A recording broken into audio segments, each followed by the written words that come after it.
ಮೃದುವಾಗಿ ಬರುತ್ತೆ. ಒಂದ್ಸಲ ಟ್ರೈ ಮಾಡಿ ನೋಡಿ.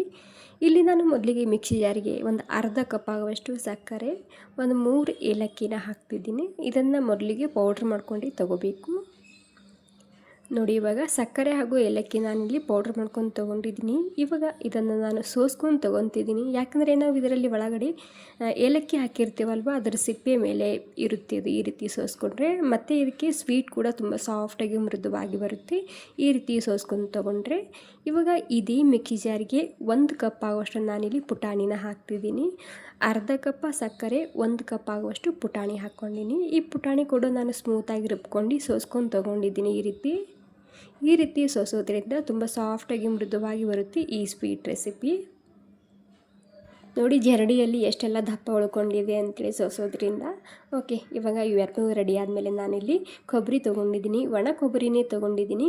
ನಾರ್ಮಲ್ ಕೊಬ್ಬರಿ ಬರುತ್ತೆ ನೋಡಿ, ಈ ರೀತಿ ಕೊಬ್ಬರಿ ಬರುತ್ತೆ ಅಲ್ವಾ, ಇದ್ರ ಮೇಲಿನ ಸಿಪ್ಪೆಯನ್ನು ನಾನು ತೊಗೊಂಡಿದ್ದೀನಿ. ಇವಾಗ ಇದಕ್ಕೆ ಒಂದು ಅರ್ಧ ಕಪ್ ಆಗುವಷ್ಟು ತೊಗೊಂಡಿದ್ದೀನಿ ನಾನಿಲ್ಲಿ. ಈ ಕೊಬ್ಬರಿ ಬದಲಾಗಿ ನೀವಿಲ್ಲಿ ಡೆಸಿಕೇಟೆಡ್ ಕೊಬ್ಬರಿ ಪೌಡ್ರ್ ಬರುತ್ತೆ ನೋಡಿ, ಅದು ಕೂಡ ತೊಗೋಬೋದು. ಇಲ್ಲ ಅಂದರೆ ಈ ರೀತಿ ಮೇಲಿನ ಸಿಪ್ಪೆಯನ್ನು ಸುಲ್ಕೊಂಡು ಕೂಡ ತೊಗೋಬೋದು. ಓಕೆ ನೋಡಿ, ಇವಾಗ ಇದು ಕೂಡ ಡೆಸಿಕೇಟೆಡ್ ಕೊಬ್ಬರಿ ಯಾವ ರೀತಿ ಇರುತ್ತೆ ಅಲ್ಲ, ಅದೇ ರೀತಿ ನಾನಿಲ್ಲಿ ಮಿಕ್ಸಿಯಲ್ಲಿ ರುಬ್ಕೊಂಡು ಇದರಲ್ಲಿ ಸೇರಿಸ್ತಿದ್ದೀನಿ. ಅದ್ರ ಜೊತೆಗೆ ನಾನಿಲ್ಲಿ ಒಂದು ಅರ್ಧ ಕಪ್ ಆಗುವಷ್ಟು ಹಾಲಿನ ಪುಡಿ ಸೇರಿಸ್ತಿದ್ದೀನಿ. ಇಲ್ಲಿ ಕೊಬ್ಬರಿ ಕೂಡ ಅರ್ಧ ಕಪ್ ಹಾಕ್ಕೊಂಡಿನಿ, ಹಾಲಿನ ಪುಡಿ ಕೂಡ ನಾನಿಲ್ಲಿ ಅರ್ಧ ಕಪ್ ಹಾಕ್ಕೊಂಡಿನಿ. ಬೇಕಿದ್ರೆ ಇಲ್ಲಿ ಹಾಲಿನ ಪುಡಿ ಇಲ್ಲ ಅಂದರೆ ನೀವಿಲ್ಲಿ ಸ್ಕಿಪ್ ಕೂಡ ಮಾಡ್ಬೋದು. ಈ ಹಾಲಿನ ಪೌಡರ್ ಹಾಕೋದ್ರಿಂದ ತುಂಬಾ ರುಚಿಯಾಗಿರುತ್ತೆ ಈ ಸ್ವೀಟ್ ರೆಸಿಪಿ. ತುಂಬಾ ಸಾಫ್ಟಾಗಿ ಮೃದುವಾಗಿ ಬರುತ್ತೆ. ಇವಾಗ ಏನಿಲ್ಲ, ಇದಕ್ಕೆ ಸ್ವಲ್ಪನೇ ಹಾಲು ಹಾಕ್ಕೊತ ಮಿಕ್ಸ್ ಮಾಡ್ಕೋಬೇಕು. ಹಾಲಿನ ಮೇಲಿನ ಕೆನೆ ಇದ್ದರೆ ಅದು ಕೂಡ ಹಾಕೋಬೋದು ನೀವಿಲ್ಲಿ. ಹಾಲೇನಿಲ್ಲಿ ಜಾಸ್ತಿ ಬೇಕಾಗಲ್ಲ, ನೋಡ್ಕೊಂಡು ನೀವಿಲ್ಲಿ ಹಾಲನ್ನ ಹಾಕೋಬೇಕಾಗುತ್ತೆ.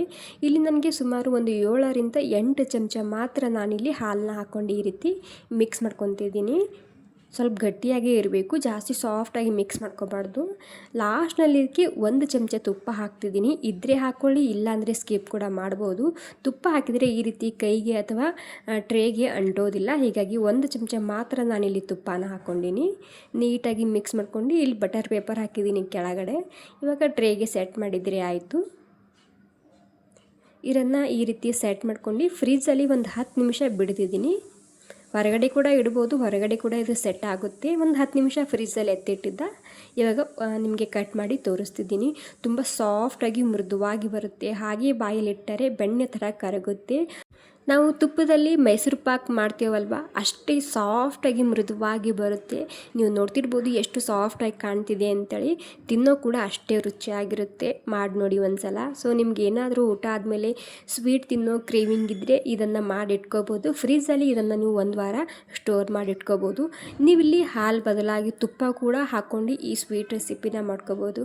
ಓಕೆ, ಈ ಸಿಂಪಲ್ ಸ್ವೀಟ್ ರೆಸಿಪಿ ಸ್ವಲ್ಪನಾದರೂ ಇಷ್ಟ ಆಗಿದ್ರೆ ಒಂದು ಲೈಕ್ ಮಾಡಿ. Thank you.